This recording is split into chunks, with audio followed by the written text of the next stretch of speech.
Coach, after going up against the zone last night and just all the different looks they threw at you, just going back and looking at the film, what are some of the biggest takeaways from you guys? I thought offensively we really moved the ball and moved it, simply.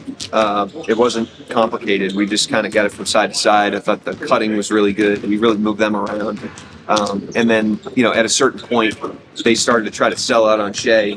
And we continued to play like that and played ahead of the defense and made them pay. And that's encouraging because if you don't do that, then it incentivizes teams to double team more, and you're playing against that stuff and trying to fight it.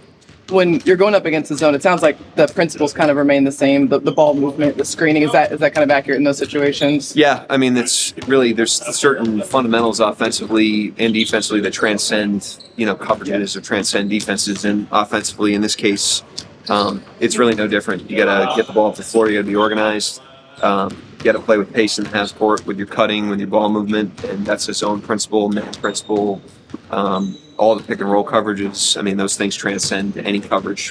And I know we've asked you about Darius and his blocks before, but 3 blocks last night, no fouls. I think this season he's got 8 blocks, 4 fouls. Just beyond just the sheer wingspan to get that done, how much skill and kind of, mindset goes into that as well? Yeah, I mean, a lot of it's him chasing those plays and, having the mindset that you're referring to. A lot of it's experience. He's played a lot of minutes and has learned when to jump, and he's really learned how to time those things up. He also knows how to stay down on shot fakes, which is pretty unique for kind of a perimeter jump shoot or shot blocker like him.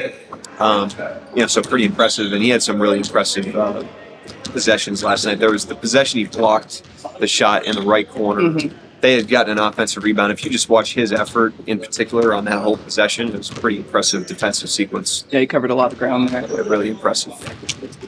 You all have averaged the second most turnover so far through these games. Is that a byproduct of what you're trying to build, or is that something you've been stressing on? We don't stress low turnovers because we want them to be aggressive and we want the ball to move. And I think that's a trade-off that comes with those two things. So, as a result of that, we're willing to take the benefit of aggressiveness and ball movement, even if the cost is a few more turnovers. But we've done a nice job of taking care of it to this point. But that's not like our highest priority, to be honest with you. Our highest priority is how we play. And then living with the results. And right now, in the ball security battle, so to speak, the results are good. Are Josh and Bailey trying? Yes. Anybody else? I noticed during the game a couple of times when you call timeout, you were kind of be on the outside of the huddle. I let one of your assistants take over that. Has that always been the case? And so what's the philosophical reasoning for that? It's always been the case.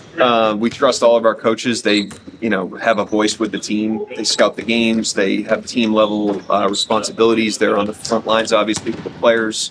Oh man, what a shot! Poku just got frustrated with a 3. He missed like 3 in a row, and then he spiked the ball, and that went in. So when he misses 3 in a row in the game, maybe he should try that. New skill set. That's impressive. Yeah, I mean, we trust our assistant coaches. Dave Bliss in particular handles a lot of the defensive load, and so a lot of times I let him go in there. I think it's good for them to hear messaging from kind of the village, and it's not always me.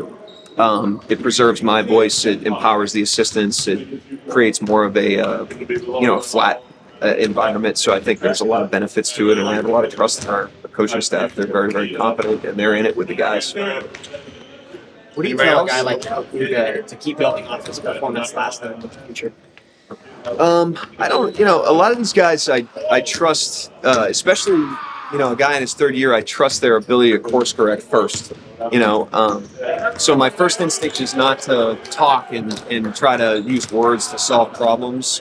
It's to just let them try to work through it by themselves, because ultimately that's what they have to do in the game, and that's like a very transferable skill. So if I feel like the car is too far off the road, then we'll intervene a little bit. But like he's to the point where we trust him to kind of course correct, and he knows how he needs to play. He knows what adjustments to make. A lot of those guys are in that scenario. Now, the rookie players that are new, we're probably intervening a little bit earlier because we want to make sure that they understand what's going on and help them, kind of guide them with their experiences. But a guy like Pope, I trust that he kind of knows what he needs to do and gets on track. And if he needs our help, we're there. But them solving problems on their own and together.